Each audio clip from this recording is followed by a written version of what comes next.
신명기 7장 1절에서 7절까지의 말씀 함께 합독하십니다.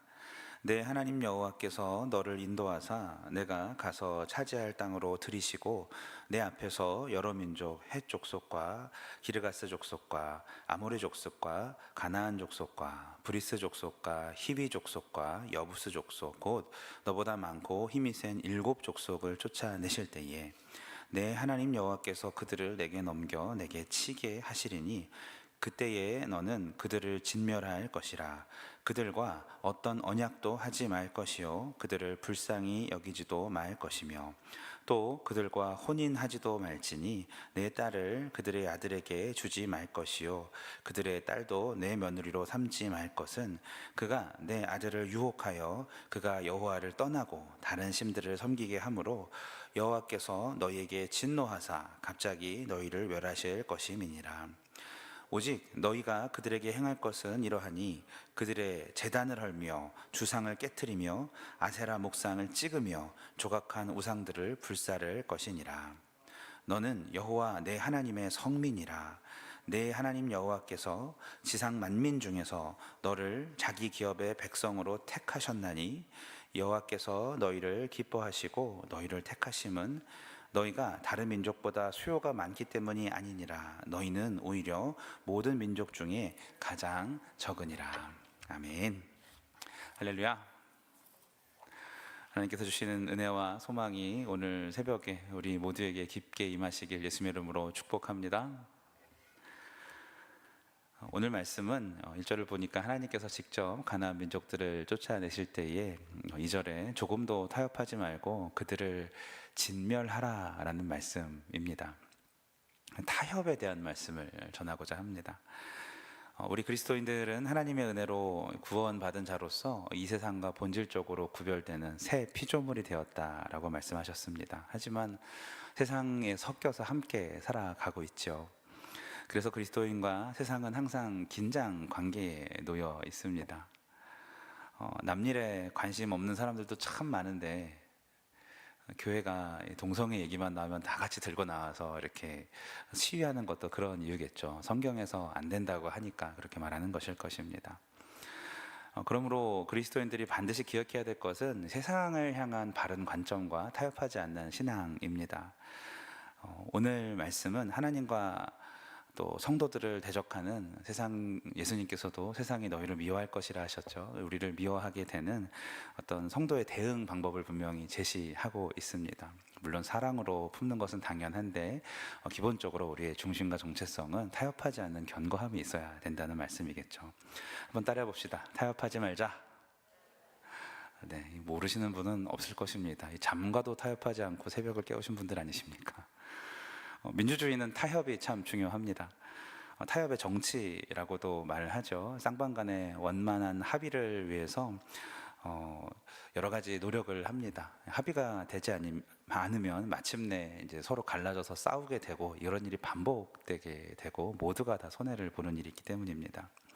따라서 타협은 이 세상 사람들이 살아가는데 굉장히 중요한 방법이고요. 여러분, 지금 젊은 세대들은요, 가장 중요한 가치가 공평이에요. 자기 먹은 밥값만 내는 것처럼 제가 뭐 길게 얘기하지 않아도 알겠죠, 그렇죠? 공평해야 합니다. 그러다 보니까 굉장히 절충하는 것을 중요하게 여기고 상대방과 나를 똑같이 여기고 나도 손해보고 저 사람도 어느 정도 이렇게 감안하고 이런 것들을 하다 보니까 신앙적인 면에서도 그렇게 어느 정도 절충을 해야 된다라고 생각하는 청년들이 참 많이 있습니다.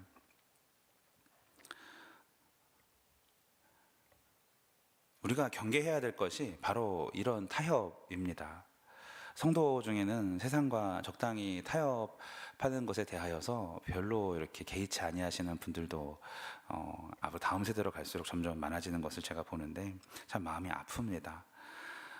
타협은 쌍방 간에 동등한 지위가 있다고 생각을 하고 어떤 권리가 있다고 생각할 때 서로 절충하는 것을 말하죠. 즉 너와 나의 입장을 동등하게 인정하고 일치점을 찾아서 양보하는 것입니다. 이것이 타협의 미덕이라고 하는데 바로 이런 부분 때문에 그리스도인과 세상은 동등하지 않기 때문에 하나님을 믿는 자들과 하나님을 믿지 않는 자들은 동등한 입장에서 하나님이 보시지 않기 때문에 여기서의 타협이 불가능하다라는 말씀이죠. 죄악에 빠진 세상에는 하나님의 존재와 하나님의 성품과 하나님의 공의와 하나님의 사랑을 인정하고 있지 않기 때문에 우리는 그것을 바라보고 그 기준으로 살아가는 사람들과는 분명히 다른 중심이 존재합니다. 그래서 타협이 안 된다라는 것이죠. 오히려 사랑의 모습을 담아서 그들을 함께 복음으로 물들여가는 것이 우리의 역할인 줄로 믿습니다. 오늘 2절에서 5절은 가나안 사람들과 어떠한 상거래 계약이나 어떤 종교적인 양보 그리고 결혼까지도 다 금지하는 그런 내용, 철저한 불타협의 원칙을 이스라엘 백성에게 제시하고 있습니다. 가나안에 들어가서 정복하며 살아갈 때 이렇게 하라는 것이겠죠. 중요한 것은 그 이유입니다. 하나님께서 택하신 백성이 죄악에 오염되지 않고 거룩한 성민의 삶을 살기 위하여서 그렇게 하라 말씀하십니다. 신약으로 넘어오면 그 아름다운 거룩의 성품들을 이방인들에게 널리 알려서 이방인들을 구원하면서 또 그들의 믿는 자의 어떤 본이 되게 하기 위함이기도 하겠죠. 이것이 이제 초대교회 사도행전에 보면 그들의 삶에 칭송받는 자가 많아지고 또 허다한 무리가 하나님께로 돌아오는 일들에서 우리가 입증이 됩니다. 초대교회 성도는 세상과 부와 전혀 타협하지 않고 오히려 반대로 자신의 물질을 거두어서 형제들의 필요에 따라 나눠달라고 사도들의 발 앞에 두지 않았습니까? 세상의 원칙이 아니라 하나님께서 기뻐하시는 원칙이 있다면 그 무엇도 다 내놓을 수 있는 그런 중심이 있는 사람들이지만 복음을 회방하고 하나님의 뜻을 거스르는 것에는 철저하게 타협하지 않았던 그들임을 기억하시길 바랍니다. 사도 바울의 삶도 그랬고 사도 요한도 반모섬에 유배되어 있을 때 소아시아에 있는 소아시아 7교회들한테 편지 쓸 때 내용은 세상과 타협하지 말라 일 것입니다. 궁극적으로 보면 예수 그리스도의 몸된 교회들은 세상 가운데에서 구별되어서 그 뜻을 이루라라는 것이겠죠. 사랑하는 여러분, 세상에 적당히 섞여서 사는 것은 정말 위험한 것임을 우리는 다 알고 있습니다. 저도 좀 부끄럽지만 다이어트를 해보니까 한 몇 주 동안 6, 7kg를 빼도 하루만 한 이틀만 마음 편하게 먹자 이러면 금방 살이 오르는 걸 봅니다.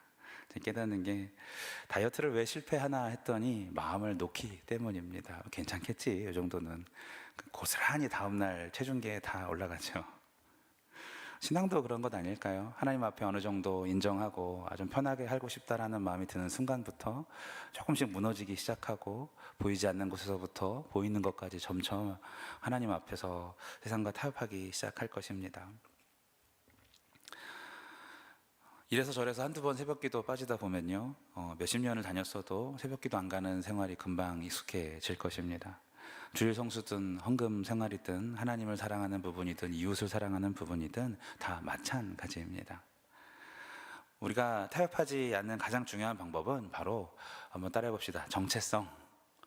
내가 누구인가를 잊지 않아야 되겠죠. 그거 붙들어 매라는 뜻입니다. 너는 이런 존재야. 하나님이 말씀하시죠. 6절 말씀, 너는 여호와 내 하나님의 성민이라 라고 말씀하십니다. 선포하십니다. 다시 한번 따라해 볼까요? 나는 성민이다. 성민, 거룩한 구별된 백성입니다. 소속을 분명히 하시길 바랍니다.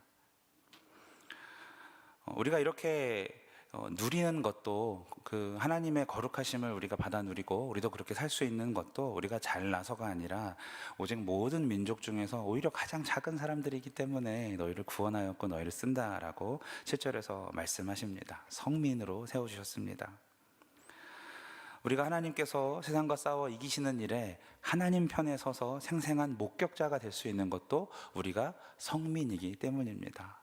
때로는 은혜가 떨어지고 지치고 힘들 때가 있을 때에도 하나님께서 이번 부흥회나 수련회처럼 우리들의 마음을 다시 거룩함으로 채워주시는 것도 우리가 성민이기 때문입니다. 이 원리는 세상 사람들은 결코 이해할 수가 없습니다. 바뀌는 것은 아무것도 없는데 너는 왜 갑자기 그렇게 기뻐하니? 우리 중심이 바뀌었기 때문이라는 걸 그들은 이해할 수가 없습니다. 우리가 세상 우상 잡신들을 믿음의 권세로 찍어 누르고 점집이나 사주풀이집들을 기도했을 때 물러가게 만들 수 있는 것은 우리가 성민이기 때문입니다. 할렐루야. 그래서 저는 우리가 우리 이름을 성민으로 다 바꿔봤으면 좋겠습니다. 저는 박진용 목사가 아니라 박성민 목사가 되고 싶습니다. 최성민 장로님, 네, 우리 송성민 권사님, 우리 최성민 권사님. 일단 자기 이름 넣어서 한번 세 글자 외쳐볼까요? 시작. 박성민.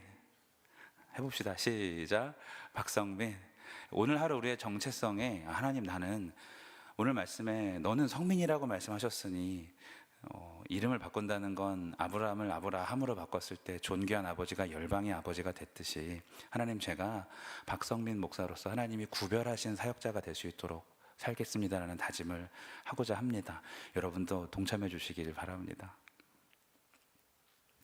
하나님이 참 사랑하시는 우리 성결 가족 여러분, 타협 없는 신앙이 나를 지킬 것이고 우리 가정을 지킬 것이고 교회를 지킬 것입니다.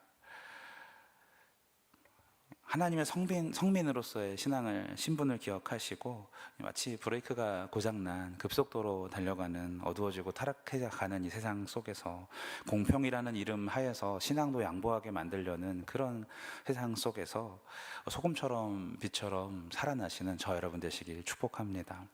오늘은 기도 후에 한 가지 결단을 하셨으면 좋겠어요.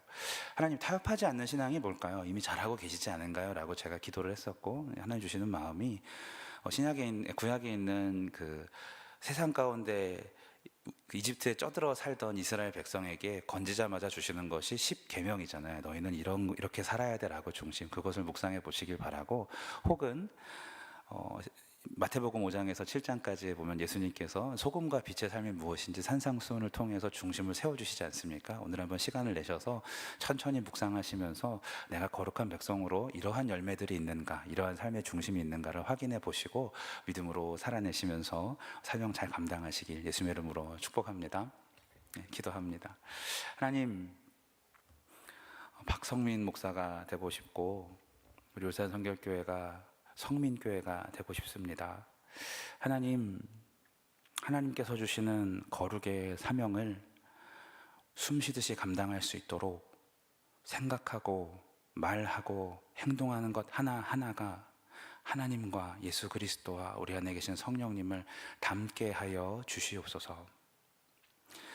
내가 가는 곳마다 하나님의 거룩이 꽃을 피게 하시고 혼탁한 세상 속에서 말씀의 기준을 들이밀 수 있는 중심이 있게 하시며, 내가 하는 모든, 하나님과 함께 하는 모든 일들이 나의 목장 가운데, 우리 가정 가운데, 우리 교회 가운데에 귀감이 될 수 있도록 하나님 나와 우리와 함께 하여 주시옵소서. 거룩하신 예수 그리스도의 이름으로 기도합니다. 아멘.